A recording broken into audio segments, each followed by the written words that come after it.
Okay, welcome back. This is the second video in my series on edge cases, where I look at mainly endgames where there is a transition zone between where white or the stronger side is winning and where the weaker side is drawing. And what I want to understand is in these transition zones, or edge cases as I call them, what are the main themes in terms of the threats which white or the stronger side has versus the defenses which the weaker side may be able to draw upon, and why there is a transition between, in one case, winning and the other side drawing. Now, I looked at a rook endgame last time, and this time I'm going to look at a fairly famous queen and versus a rook pawn on the 7th rank.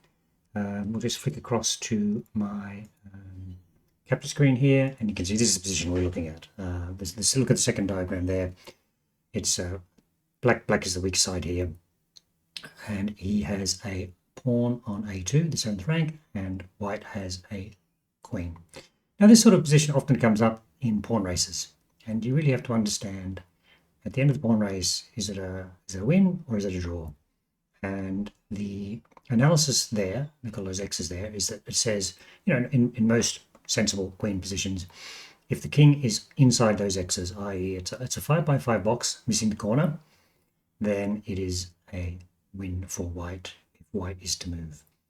And the way it works is that if you're within 2 moves of those black dots, which are indicated, B3 and C2, then white will be able to get to that within 2 moves, and even if black has queened, white will be able to position his queen and king as a mating net, which black can do nothing about. Now, that's all well and good, but let's see that in action. Now, what I'm going to do now is run the same little script I was running last time. Let me get that up for this position. So I've just loaded up position as a fan and just moved it over there so you can see it more clearly.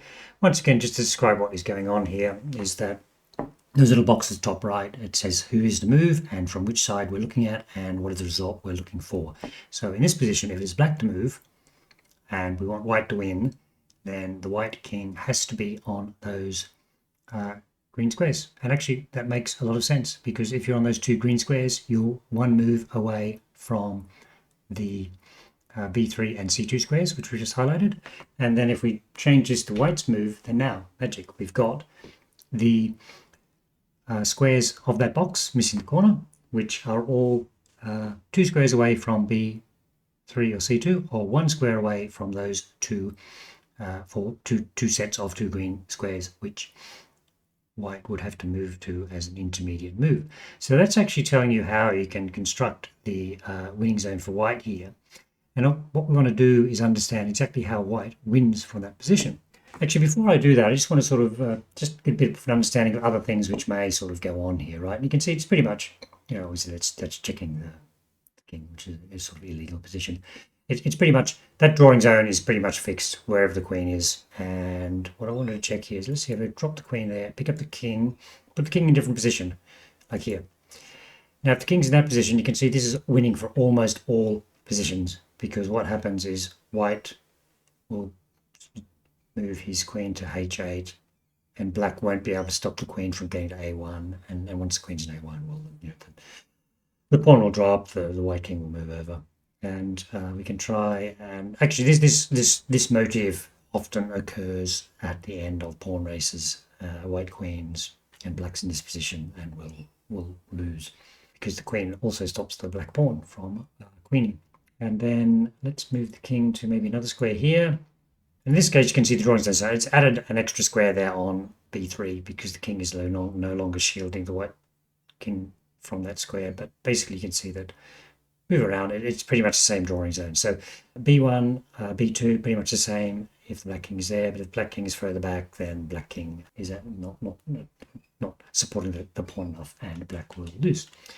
Okay, so drop the queen, pick the king up, put the king where it was. And so this is the position we're looking at. And what we're going to do is I am just going to do the using table base, do the analysis of what's actually happening in all these positions. Actually, let me just close Firefox in the background there. Okay, cool. Now remember, the numbers show the moves for the side. So the first move, this is in fact white moves D1, D2 into those green boxes. And then black queen's his pawn. I mean, what else is he going to do? And then you can see the staircase check, check, check, check, check by white. And we'll see in a second, black's king cannot escape. And then the coup de grace, as it were, is finally on move 7, where the king moves from d1 to c1, and the black king is caught in a mating net. Let us have a look at that.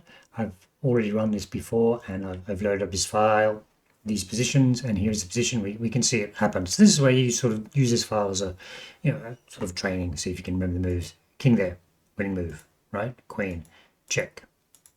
King can't escape, lose the queen, check. So king can't escape on the queen side, and of course can't go behind the white king, check, check. King to c2. We are now threatening. Checkmate there, checkmate there, checkmate there, covering these squares. More than enough so that black has no sensible check. And in fact, in the computer line continued, queen just ran away and got checkmated. So that is what happens in that position. And you can see that technique, move into those squares. And I think the point is, if your king is on this square, then your queen would have to be checking from these directions, and the last check would be, before you move on to the c2 square, the last check will be on the b file, forcing the king into a very unfavorable situation. Right, so that is one of the positions. Let's just rotate through, see what other ones we've got. If you're on e1, exactly the same. e2, the same. So this is the thread.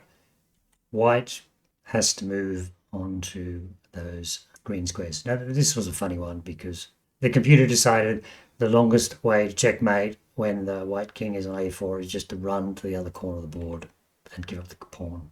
We won't really look at that one.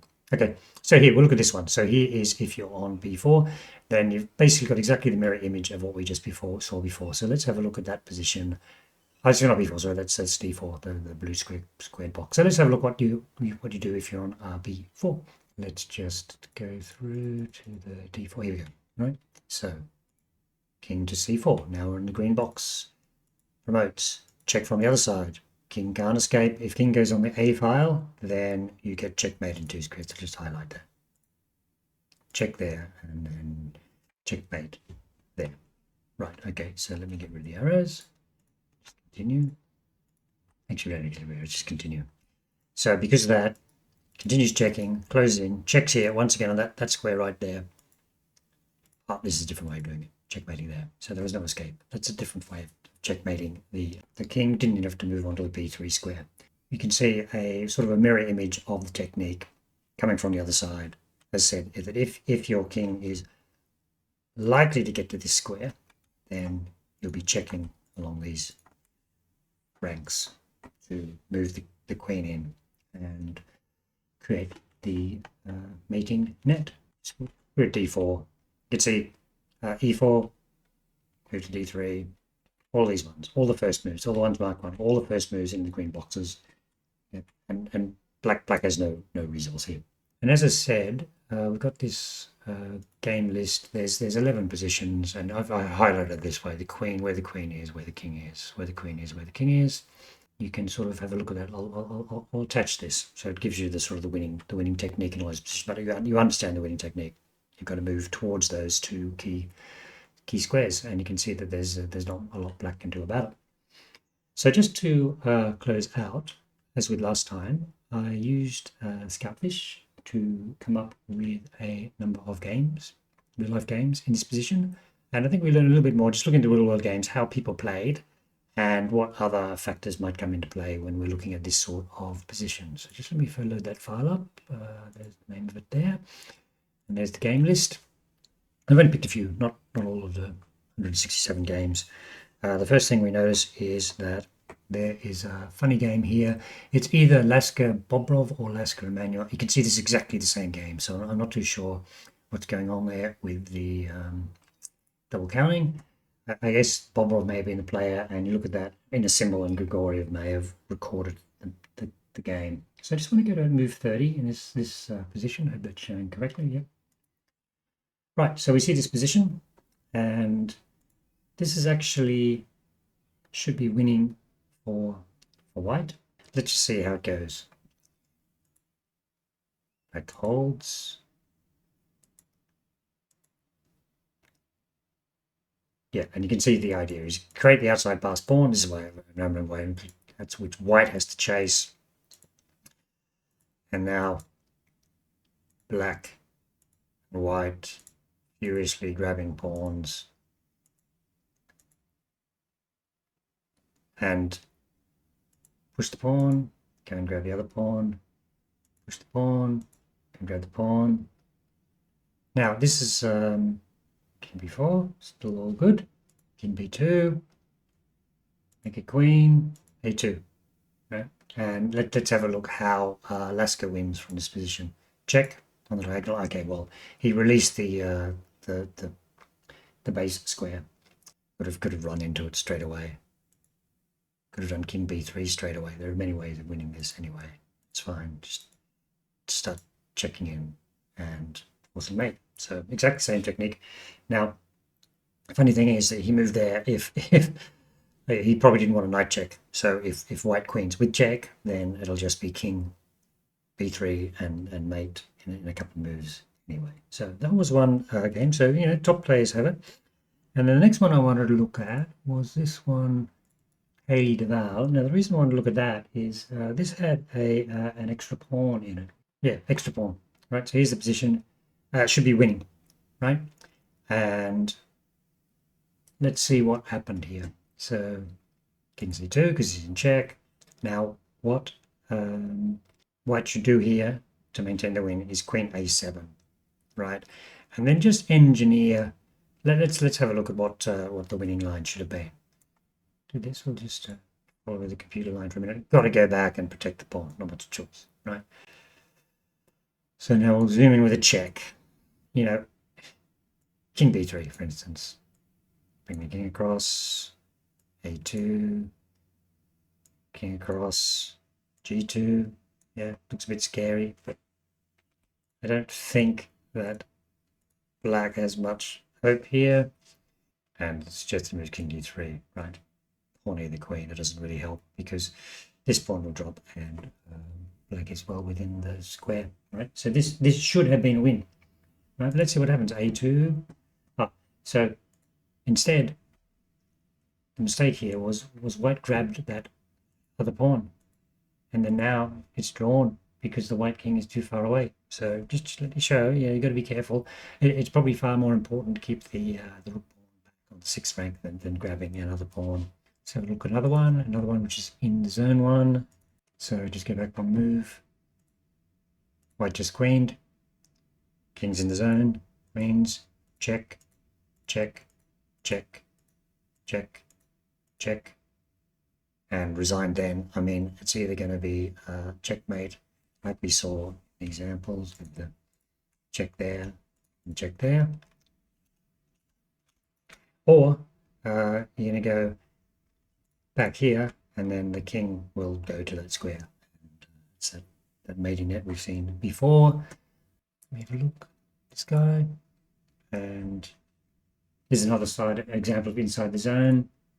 Yeah, just on the edge of the zone, right? And it's also check, so black had to move away. Yeah, look at that, right? So that was won the race, and unfortunately that was it for black because it moves away, and well, there's various ways of winning this.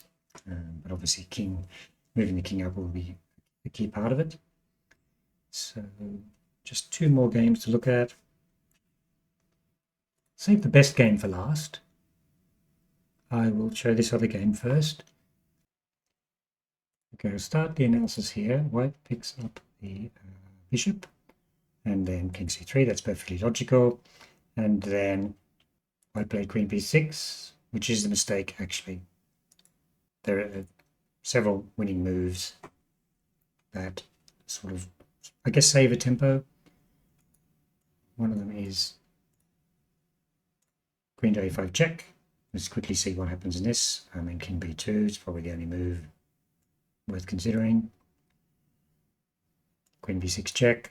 Because the problem is that if you go in the, let's say you go in the corner, you're going to lose the pawn with check if you go there. But if you go this way, then it's basically just marked to king in. And this is what I'm saying, extra pawns make a big difference. You've got the extra pawn coming in, extra pawn coming in. Now just pick it up, it's going to be checkmate. So always be aware of extra pawns. I think that. So extra pawns can be very important, giving sort of moves to black who might otherwise be relying upon a stalemate trick. So the very last game we're going to look at is just to show it happens to real people. 1987, I think 18 years old, quite a young Vishy Anand. Where shall we start it? Oh, we've still got a knight on the board here. Let's just go through this. Okay, so Vishy is white. And this position is winning. Vishy probably knew it was winning, so just push the pawn. Can't be caught. So black has to do this. You'll notice straight away that this is a win. Vishy was probably quite annoyed that his opponent maybe didn't resign, because very easily inside the zone, and now still playing on. Queen c2, king a3, queen c5 check, king a2, queen c4 check. This doesn't seem queen a6 check. He's sort of translating into king b2, queen b4 check, and finally go resign. Learn a few extra little things, particularly the impact of an extra pawn when you're looking at these queen and pawn endgames. Okay, I think that's everything I wanted to cover today. I'll try and post the files of the sort of solution training file just for the white side this time, and those sample games, so that you can have a look. I mean, there's many more games here, and you just pick one and have a look at the last 10-20 moves. You know, start it from when it becomes a sort of a sensible pawn end game, and see if you can use them as a sort of training in your practicing this type of endgame. Hope you enjoyed that. Thank you very much for watching.